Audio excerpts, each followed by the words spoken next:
시청자 여러분 안녕하십니까. 지금부터 저는 견해 안보정론을 시작하겠습니다. 자, 드디어 말이죠. 오늘 우일의 신도시 사업과 관련해서 재판에 이제 이재명이가 직접 참석해서요. 검찰 측하고 설전을 벌였습니다. 개망신 당한 것이죠. 또 거짓말 하나 또 걸렸어요. 야, 아니 어떻게 이제 정말 신기한 게요. 이 사건이 지금 범죄가 11개 범죄고 사건이 7개 사건이거든요. 재판은 4개고. 그런데 그 많은 사건을 저렇게 치밀하게 거짓말을 하나도 빠짐없이 잘 할 수 있는지 이거요. 정말 이거 이재명에는요.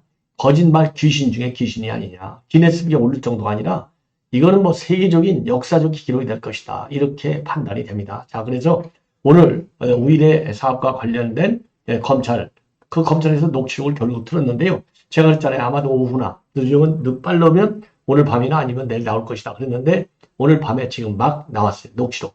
40분짜리가 되겠습니다. 자, 그래서 요 녹취 내용과 관련된 공방을 여러 개 자세히 말씀드리겠고, 그리고 감사원이 지금 10불이 났습니다. 정청래가 또 사고를 쳤어요. 이번에, 그러니까 이제 용산 이전과 관련해서 이제 용산 이전 그 사업을 했던 업체 좀 문제가 있다. 그래서 고발 조치가 됐지 않습니까? 요 감사위원회에서 감사위원들이 회의한 회의록 전체를 내라. 왜 안 내냐? 이게 못 내겠다. 왜? 여야 합의가 안 되니까. 그래서 여야 합의에 의해서 관행에 그런 관행이 있기 때문에 절대로 이거는 특히 감사원의 요 회의록을 전부 다 내라고 하는 것은요. 그야말로 다 완전히 감사원을 베끼겠다는 거잖아요.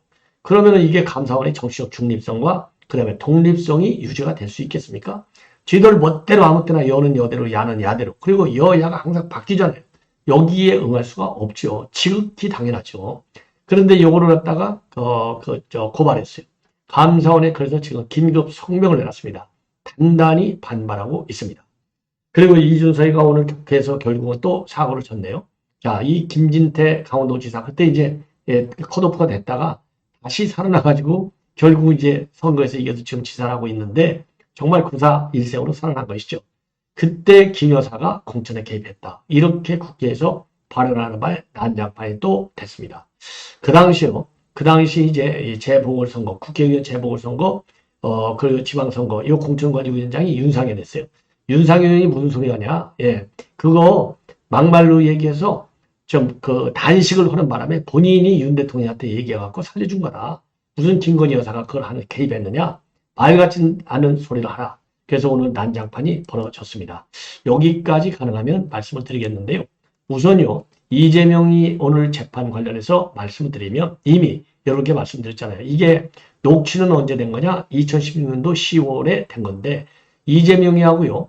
그 이제 아파트 그러니까 이제 호반에서 지은 호반 베르디움 아파트인데 요 아파트 입주민들하고 대화하는 내용이에요. 이 아파트 입주민들이 왜 이재명하고 대화를 했냐면 조경공사가 부실하다. 그래서 조경 문제에 관해서 입주민들이 항의하는 대화 내용인데 그걸 보면은 이재명이가 요 호반 건설이 요 사업을 받아서 하고 있다는 내용을 너무나 잘 알고 있어요.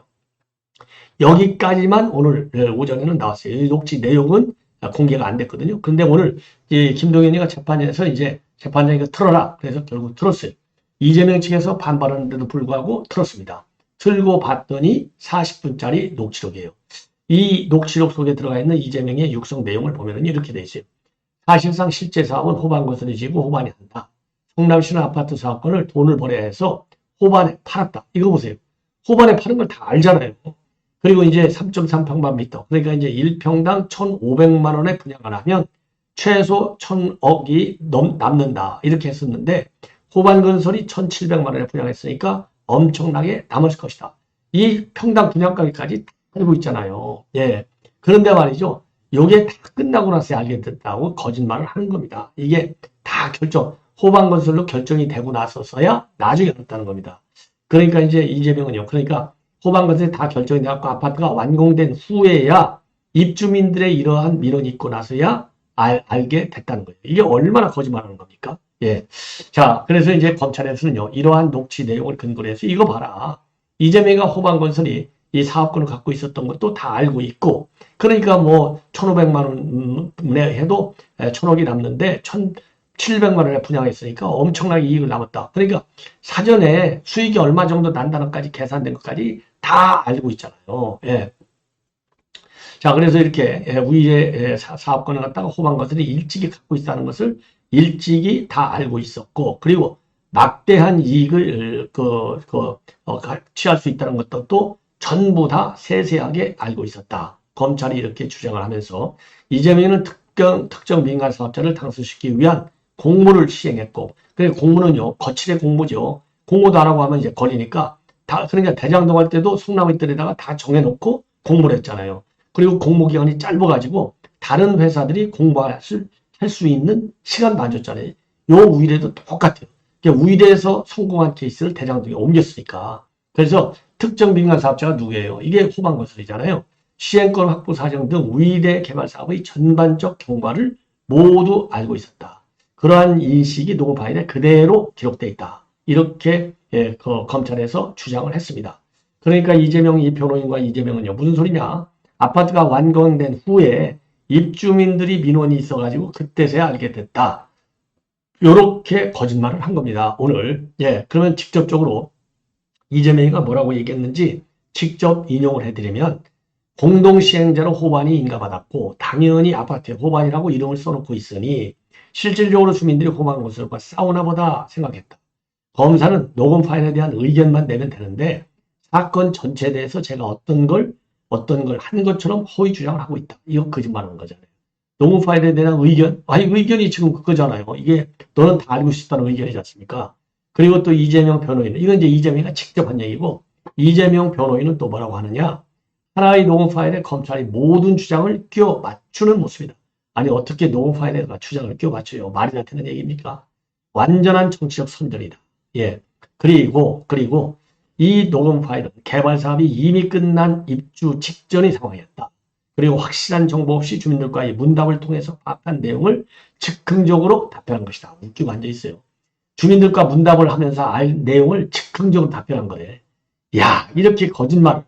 그런데 그 숫자가 어떻게 저렇게 정확하게 다 나오냐 이거예요. 말도 안 되는 얘기지 않습니까? 그래서 잘 아시겠지만 이 우위대 사업이라고 하는 것은요, 성남 수정구 창곡동에 A2 블록이 되겠습니다. 1137가구를 공급한 사업이에요. 한 3만 평 정도. 그래서 호반건설 시공사로 됐고, 이 구역은요, 우위대 호반 베르디움 아파트가 들어섰어요. 예. 자, 그래서 요 호반건설이 시공자로 선정이 되는 과정에서 대장동팀, 김만배, 남욱, 정진상, 김만배, 그 다음에 남욱, 그 다음에 유동규, 정영아, 이런 사람들이 대장동팀이잖아요. 이런 사람들하고 거래를 하면서 수백억 원의 배당이익이 지금 211억으로 지금 알려져 있지 않습니까? 그리고 이제 최종 사업권자는 이재명인데, 이재명이가 이거를 다 인지를 했고, 그리고 사실상 요 대장동 팀하고 공모를 했다. 이게 검찰의 주장입니다. 자, 그런데 이제 이재명 측에서는 오늘도요, 이 사업 과정 중에 보고받은 사실이 없다. 다 사업이 끝나고 나서, 그러면 직무유기네. 그렇죠? 이 우위대 신도시 사업을 성남도시개발공사하고, 그 다음에 호반건설하고 하는데, 시장이 전혀 몰랐다 이겁니까? 그러면 누가 그 결제를 다 했어? 이거 사업하는데? 말도 안 되는 소리죠. 대장동도 다 결제 문서가 있었지 않습니까? 그런데 오늘 요 녹음 파일 때문에요. 재판이 시작 때부터 양쪽에서 난리가 난 거예요. 그래서 오늘, 그러니까 이제 오전 재판에 앞서서 녹음 파일을 재상하기로 한 사실이 이제 언론에 보도가 됐잖아요. 요걸 들고 검찰이 왜 미리 언론에 유출해서 언론 플레이를 하느냐, 요렇게 이재명 측에서 반발을 했고, 그리고 이제 검찰은 거기에 대해서 무슨 소리냐, 근거 없는 얘기다, 유감이다, 이렇게 맞받아쳤습니다. 그리고 이제 그래서 이제 오늘 그 이재명 변호인 측에서는 요 녹음 파일을 법정에서 들은 것은 적절치 않다, 강하게 반대를 했는데, 김동현이가 무슨 소리냐, 지난 20일 날 재판할 때 오늘 다 튼다고 했잖아. 그리고 요 이재명이가 발언한 내용은 증거 효력이 있다, 이렇게까지 김동현이가 얘기했어요. 그러나 이게 불법으로 녹취가 됐는지에 대해서는 이재명 측에서 주장을 한번 해봐라, 의견 표시하라, 이렇게 얘기를 한 겁니다. 그래서 오늘요, 이 언론 플레이했다, 요 점을 가지고 또 검찰에서 바로 이제 오전 재판에서도 반박을 했어요. 우리 역시 법정 밖 일에 대해서 문제를 제기할 게 없는 것은 아니다. 그러니까 이제 그러면서요, 과거 피고인의 변호인들이 똑같이 이 법정에서 한 주장, 전혀 받아들이지 않은 주장을 국회에서 하는 점에 대해서 문제가 있다고 생각한다. 그러니까 이제 국감장에서 민주당 의원들이 이거 쥐들이 변호사를 띄웠으니까 다 알잖아요. 요거를 정치적으로 이용해서 검찰을 공격하고 정부 여당을 공격한 거. 이거 법정 밖에서 한 얘기잖아. 그렇지만 우리도 굉장히 흥분해 있어. 불만이 많아. 그럼에도 불구하고 우리는 일체 얘기 안 했는데 너희들은 왜 시비해? 요렇게 검찰이 맞받아친 거예요. 그래서 오늘 김동연 우일의 첫 재판인데 사실상 이재명이가 나온 여기에서는 또 난장판이 되는 겁니다. 제가 그래서 이재명이가 가는 재판은 재판마다 난장판이 정상이다. 그러니까 최민희하고요 정청래 가는 회마다 난장판이 되는 것이 정상이듯이 이재명이가 참석하는 재판마다 이 난장판이 되는 게 정상이에요. 왜? 검찰은 죄를 입증하고 있는데 이재명이가 거짓말하면서 그걸 반박하니까 싸우지 않을 수가 없는 것이죠. 자, 이 정도로 이거는 이제 말씀을 드리고 지금 감사원 이 국감 그러니까 법사위에서요 감사원을 고발했습니다. 뭐냐? 지금 이제 그 대통령실 이전과 관련된 감사 결과 보고서 그러니까 감사위원회 회의록 요거를 제출하지 않았다. 이걸 가지고 지금 이제 고발 조치를 했고요. 그런 고발 조치에 대해서 감사원에서 감사원의 독립성과 중립성을 지키기 위한 것이다. 예, 굉장히 유감스럽다. 이런 입장을 내놨습니다. 감사원에 누구를 고발했느냐? 최재해 감사원장하고 최달령 사무총장. 이거를 고발을 조치했습니다. 자, 그래서 감사원의 입장을 보면은요. 법사위와 제출 요구한 특수활동비, 출장협의, 업무 추진비 이런 모든 상세 자료를 감사 현장에 비치해서 열람케 했다. 그래서 그 국회가 국감 활동을 할 수 있도록 최대한 지원해 왔다. 그리고 대통령실 이전 감사와 관련해서도 열람할 수 있는 자료를 최대한 비치해서 법사위원들이 충분히 볼 수 있도록 했다. 그리고 그동안 법사위 관리로 존중되온 감사위원회 회의록이 제출되지 않았던 사실만으로 피의감 기관장을 고발 의견한 것은 매우 유감이다. 그리고요, 감사원은요, 대통령실 이전 관련 감사를 법과 원칙에 따라서 엄정하고 공정하게 했다. 그리고 앞으로도 헌법이 부여한 감사원의 책무를 의원하고 성실히 수행하면서 감사에 대한 부당한 압력과 왜곡 시도, 이러한 감사의 중립성과 독립성을 단호히 지켜나가겠다. 이렇게 입장을 내놨습니다. 자, 그래서 요거는요, 여러분들 뭐 잘 아시다시피 지금 이제 용산으로 대통령실이 이전하면서 그 무자격업체가 이제 사업을 했다. 그래서 감사원에서 고발 조치했지 않습니까? 어떤 얘기를 했냐면요, 무자격업체가 관조공사에 참여한 사실, 그리고 공사 계획 과정에서의 부당한 행정 처리, 그리고 예산 낭비, 그리고 대통령 경호처 간부의 업체 유착 비리, 국고 신설, 이러한 객관적 증거와 관련자 진술을 통해서 요 이전 비리를 다 밝혀냈다. 그리고 드러난 잘못에 대해서는 객관적 사실관계와 본질에 따라서 파면 요구, 수사 요청, 업체 제재와 같은 모든 조치를 하도록 다 했다. 그래서 부실감사라든가 숨기라고 하는 일부 비난이 있지만은 감사원은 조사된 내용을 감사위원회의 논의를 거쳐서 상세하게 감사 보고서에 기재하면서 엄정하게 처리해 왔다. 이렇게 입장을 밝혔습니다. 그러면서요, 앞으로도 감사원은 헌법이 부여한 감사원의 책무를 의연하고 성실히 수행하면서 감사에 대한 부당한 압력과 왜곡 시도에도 감사의 중립성과 독립성을 단호히 지켜나가겠다. 이렇게 밝혔습니다. 그러니까 이거 이제 핵심은요, 요런 회의록을 제출하는 법사위에서 교섭단체 간의 합의와 의결이 있는 경우에 한해서 극히 예외적으로 열람하도록 해온 것이 관행이다. 이렇게 감사원이 밝히고 있어요. 그래서 여야가 합의해주면 합의해달라고 의원들에게 여러 차례 건의한 바 있다. 이렇게 밝히면서요. 그럼에도 불구하고 회의록 제출 요구에 응하지 않았다고 해서 감사원장과 사무총장을 고발하기로 의결한 거. 이거는 감사원의 독립성, 정치적 중립성을 존중받지 못한 것으로서 매우 유감스럽게 생각한다. 이런 입장을 내놨습니다. 자, 그래서 여러분들이 이제 이 이전과 관련해서요. 그러니까 이제 감사원 최고의사 결정 이유가 감사위원회 회의거든요. 이 감사위원회 회의록을 왜 제출 안 하느냐? 요걸 가지고 고발한 거예요. 그런데 이걸 제출할 경우에는 감사위원들이 떡하면 이거 뭐 국회로 가져와라. 그러면 겁나갖고 심도 깊은 그야말로 진정한 토론이 되겠습니까? 그래서 감사위원들의 자유롭고 심도 깊은 논의를 위축할 우려가 있다. 자, 그리고 독립성과 정치적 감사원의 중립성 그리고 정치적 독립성에 부정적 영향을 미치게 돼서 결국은 향후에 있게 되는 공정한 감사 수행을 어렵게 한다. 예. 그리고 한 번도 그 이런 회의록을 제출하거나 열람을 여야 합의가 없는 상태에서 허용한 적이 한 번도 없다. 요게 이제 감사원의 공식적인 입장이고 성명 내용이 되겠습니다. 근데 이제 저 정청래는 이걸 뭐라고 하면서 이거를 갖다가 강행했어요. 여야 의원들이 이제 표결에 반대해서 퇴장해갖고 야당 의원들만의 찬성으로 가결이 된 겁니다. 왜냐? 여야 합의라고 하는 법에도 없는 조건을 내세워서 국정감사를 방해하고 있다. 이러면서 고발한 건데요. 이게 이제 얼마나 웃기냐면요. 얼마나 웃기냐면 여러분들 월성 원전 1호기 그 조기 폐쇄와 관련해서 당시 최재형 감사원장이 감사를 했지 않습니까? 이때 어마어마한 문제 있대죠. 이 압박을 받았다는 거 아니겠습니까? 자, 거기와 관련해서요. 그 회의, 그 월성 원전 1호기 조기 폐쇄 감사. 그 당시 우리 국민의힘이 이제 야당했잖아요. 국민의힘이 이 회의를 좀 열람하자 요렇게 요청을 했지만은 감사원에서는요. 회의록을 보여주질 않았어요. 네, 회의록을 왜? 그 당시 여당했던 민주당에서 못 보여주게 하니까. 근데 이번에는 반대로 감사원이 회의록을 보여주지 않는다고 지금 형사처벌하겠다는 거예요. 이게 얼마나 내로남불의 전형적 행태이냐. 예, 여러분들. 자, 그렇게 이제 우리가 딱 볼 수 있는 상황이 되겠습니다. 자, 이번에는 이준서이가 오늘이요. 이 김건희 여사가 지난번에 2022년도 지방선거 때 개입한 것이 맞다. 이렇게 해서 파장이 야기가 됐습니다. 자, 그래서요. 이와 관련해서 당시 이제 이준서이가 그때 이제 국민의힘 당 대표였거든요. 그러면서 그때 어떤 일에 김건희 여사가 개입했다고 개입했느냐. 이준석의 주장입니다.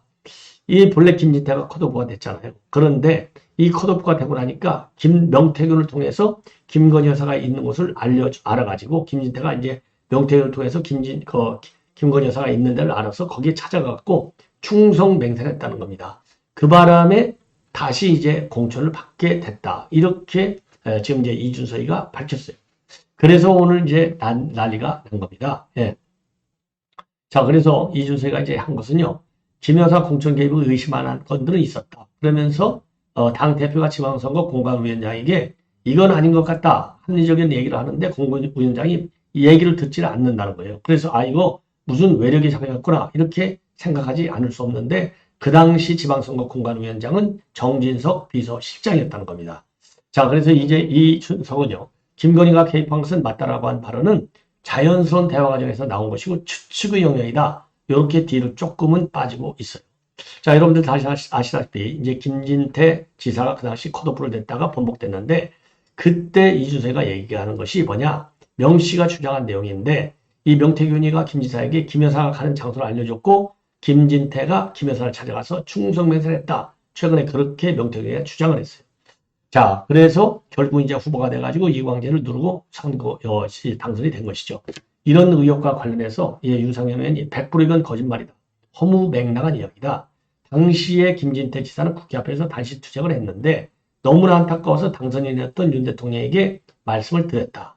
그랬더니 그래 가지고 이제 결국은 왜냐면요 2022년도 이때 국회의원 재보궐선거가 있었는데 재보궐선거 공관위원장은 윤상현, 지방선거 공관위원장은 정진석 이렇게 되어 있었습니다. 자, 그리고 이제 김진태 지사도요. 당시 단식 농성하고 경선을 해서 공천을 받은 것은 세상에 다 아는 거 아니냐? 무슨 소리 하고 있느냐? 예, 굉장히 불쾌감을 표시하고 있습니다. 자, 마지막으로 국정원 제1차장인 지금 이제 홍장원 1차장을 단장으로 해서 우리 정부 대표단이요. 나토 그리고 이제 EU 정치안보위원회에 이 북한의 러시아 파병과 같은 정보 보고를 공식적으로 시행할 예정이라고 합니다. 그래서 이제 홍장원 현 국정원 1차장이 이끄는 대표단에는 박지영 합참 정보부장, 그리고 유정현 주 벨기에 대사, 이런 정보, 군, 외교, 당국 고위 관계자들이 같이 갈 예정이라고 합니다. 자, 그래서 28일 날 나토 본부에서 열리는 북대서양 이사회에 참석해서 북한군 파병 동향을 브리핑할 예정으로 있고요. 이 북대서양 이사회는 32개 나토 회원국이 참석하는 최고의 의사결정기구라고 합니다. 그리고 이 국정원 대표단은요. EU 정치안보위원회에도 관련, 그러니까 나토하고 EU 측에 다 브리핑할 예정으로 있어요. 그리고요. 지금 이제 EU 지금 내 사무총장하고 나토 EU 고위 관계자들과도 별도로 면담을 계획하고 있다고 합니다. 자, 시청자 여러분 이렇게 해서 본 방송을 마치겠습니다. 대단히 고맙습니다.